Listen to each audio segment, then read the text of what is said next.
welcome back to my channel Fain Maths Classes. So ഇന്നത്തെ ക്ലാസ്സിൽ നമ്മൾ പഠിക്കാൻ പോകുന്നത് 5th chapter square and square roots exercise 5.4 question number 2 ആണ്. അപ്പോൾ എൻ്റെ ചാനൽ കാണുന്നവർ സബ്സ്ക്രൈബ് ചെയ്യാനും ലൈക്ക് ചെയ്യാനും കമൻറ്റ് ചെയ്യാനും മാക്സിമം ഷെയർ ചെയ്ത് സപ്പോർട്ട് ചെയ്യാനും മറന്നു പോകരുത്. സോ നമ്മുടെ സെക്കൻഡ് ക്വസ്റ്റ്യൻ ഇതാണ്, find a number of digits in the square root of each of the following numbers without any calculation. അപ്പോൾ എങ്ങനെയാണ് എൻ്റെ മക്കൾസേ നമ്മളിത് ചെയ്യുന്നത്? എന്തൊരു ചതിയാണ്! കാൽക്കുലേറ്റ് ചെയ്യാതെ നമ്മളെടുത്ത് ഇതിൻ്റെ സ്ക്വയർ റൂട്ട് എടുക്കുമ്പോൾ അതിൻ്റെ ആൻസറിൽ എത്ര ഡിജിറ്റ് ഉണ്ടെന്നാണ് ചോദിച്ചിരിക്കുന്നത്. ഷടാ, നമ്മളെങ്ങനെ കണ്ടുപിടിക്കും? നമ്മളാണെന്നുണ്ടെങ്കിൽ ഇപ്പം ഫോർ എക്സാമ്പിൾ 729 ഇതിൻ്റെ ആൻസർ കണ്ടുപിടിക്കാൻ പറഞ്ഞാൽ നമ്മൾ കഷ്ടപ്പെട്ട് ഇങ്ങനെ പെയർ ചെയ്ത് 7 ഏതെങ്കിലും നമ്പറിൻ്റെ സ്ക്വയറിലുണ്ടോ എന്ന് നോക്കും. ഇല്ലയെന്നുണ്ടെങ്കിൽ നമ്മൾ എന്ത് ചെയ്യും?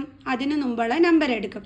അപ്പോൾ 2ൻ്റെ സ്ക്വയർ 4 ആണ്, 3ൻ്റെ സ്ക്വയർ എന്താണ്? 9 ആണ്. അപ്പോൾ 7ന് മുമ്പുള്ള നമ്പർ 4 ആണ്. സോ അപ്പോൾ നമ്മൾ 2 എടുക്കും, ഇവിടെ 2 എടുക്കും, ഇവിടെ 4 എടുക്കും, അപ്പോൾ 3 എടുക്കും അല്ലേ. ദെൻ നമ്മൾ 29 ഈ പെയർ ചെയ്തതിനെ നമ്മൾ ഒരുമിച്ചെടുത്ത് താഴെ എഴുതും. ഇനി നമ്മൾ എന്ത് ചെയ്യും? 2 + 2 4 എന്നിട്ട് ഡാഷ് ഇട്ട് കൊടുക്കും.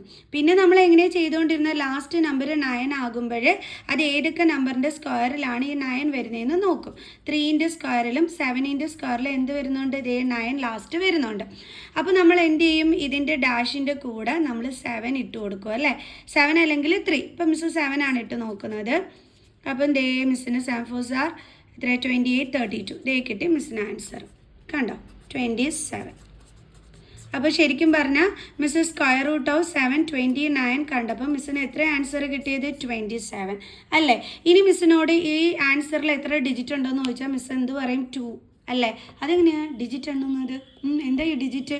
ഇതിലുള്ള നമ്പേഴ്സ് കണ്ടോ? 2 അതൊരെണ്ണം, അടുത്തത് 7 അതൊരെണ്ണം. അപ്പോൾ എത്ര ഡിജിറ്റാണ് ഉള്ളത്? 2 ഡിജിറ്റ്. കണ്ടോ? ഇങ്ങനെ നമ്മളെടുത്ത് സ്ക്വയർ റൂട്ട് കണ്ടുപിടിച്ചിട്ട് ആ ആൻസറിൽ എത്ര ഡിജിറ്റ് ഉണ്ടെന്ന് നോക്കിക്കഴിഞ്ഞാൽ നമ്മളിങ്ങനെ എണ്ണി നോക്കിയിട്ട് നമുക്ക് എഴുതാൻ പറ്റും. ഇതിപ്പോൾ നമ്മളെടുത്ത് പറഞ്ഞിരിക്കുക വിത്തൗട്ട് എനി കാൽക്കുലേറ്റ് ചെയ്യാതെ കണ്ടുപിടിക്കാൻ. അയ്യോ, എങ്ങനെ കണ്ടുപിടിക്കും? എൻ്റെ മക്കൾസേ ഇതാണ് ഭയങ്കര ഈസി. എങ്ങനെയാണെന്നറിയാമോ? ഇവിടെ തന്നെ നമ്മൾ നോക്കിക്കേ, ഫസ്റ്റ് നമ്മളിങ്ങനെ പെയർ ചെയ്തിട്ടാണല്ലേ ചെയ്യുന്നത്. അതായത് 729 നമ്മൾ 2 നമ്പർ വെച്ചിട്ട് പെയർ ചെയ്യും. ഇവിടെ ഒറ്റയാളായതുകൊണ്ട് അതിൻ്റെ മണ്ടയിൽ അല്ലേ. അപ്പോൾ ഇവിടെ നമ്മൾ ടോട്ടൽ എത്ര ബാറാണ് വരച്ചത്? 2 ബാർ.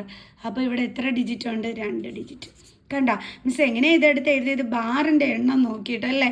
അതുപോലെ തന്നെ എൻ്റെ മക്കൾസേ ഇവിടെ 64 ആണ് അല്ലേ. ഇവിടെ എത്ര ബാർ വരയ്ക്കാൻ പറ്റും? നമ്മൾ 2 നമ്പർ വെച്ചിട്ടാണ് പെയർ ചെയ്യേണ്ടത്, അത് ഓർമ്മയിലിരിക്കണം.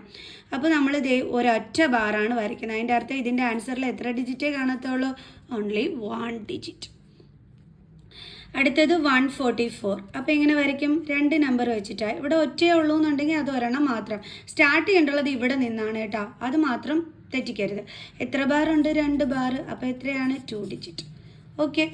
ചില കുട്ടികൾ ഇങ്ങനെ എന്താ പറയണേ, ബാറ് വരയ്ക്കാൻ പറയുമ്പോൾ ഇവിടുന്ന് ഇങ്ങനെ ഇട്ട് ബാറ് വരയ്ക്കും. ഇത് റോങ് ആണ് കേട്ടോ. എവിടുന്നാണ് പിന്നെ ബാറ് വരച്ച് തുടങ്ങേണ്ടുള്ളത്? ഇവിടെ നിന്ന്. കണ്ടല്ലോ. ഇനി അടുത്തത് 4 4 8 9. അപ്പോൾ ദേ 1 ദേ 2 ബാറാണ് വരച്ചത്. അപ്പോൾ അതിൻ്റെ അർത്ഥം എന്താണ്? 2 ഡിജിറ്റ്. അടുത്തത് 2 7 2 2 5. അപ്പോൾ ദേ 1 2 ദേ 1 3. അപ്പോൾ എത്ര ഡിജിറ്റ് ഉണ്ട്? 3 ഡിജിറ്റ്. അടുത്തത് 3 9 0 6 2 5. അപ്പോൾ ഇവിടെ നിന്നാണ് സ്റ്റാർട്ടിങ്. അപ്പോൾ ദേ 1, ഇനി 2 നമ്പർ വെച്ച് അടുത്ത ബാറ്, അടുത്ത 2 നമ്പർ വെച്ച് അടുത്ത ബാർ. അപ്പോൾ എത്ര ബാർ വരച്ച്? മൊത്തം 3. അപ്പം ദേ നമുക്ക് പറയാം ഇതിനകത്ത് 3 ഡിജിറ്റ്സ് ആണ് ഉള്ളത്. എന്തൊരു എളുപ്പമായിരുന്നു. അതിനാണ് നമ്മൾ ക്വസ്റ്റ്യൻ കണ്ടപ്പോൾ ആദ്യമേ കിടന്ന് സങ്കടപ്പെട്ടതല്ലേ. Very simple. ഓക്കെ. അപ്പോൾ നമുക്ക് എന്ത് ചെയ്യാം? ഇന്നത്തെ ക്ലാസ് ഇവിടെ വെച്ച് സ്റ്റോപ്പ് ചെയ്യാം. സോ അടുത്ത ക്വസ്റ്റ്യനുമായിട്ട് അടുത്ത വീഡിയോയിൽ കാണുന്നത് വരെ ബൈ ബൈ.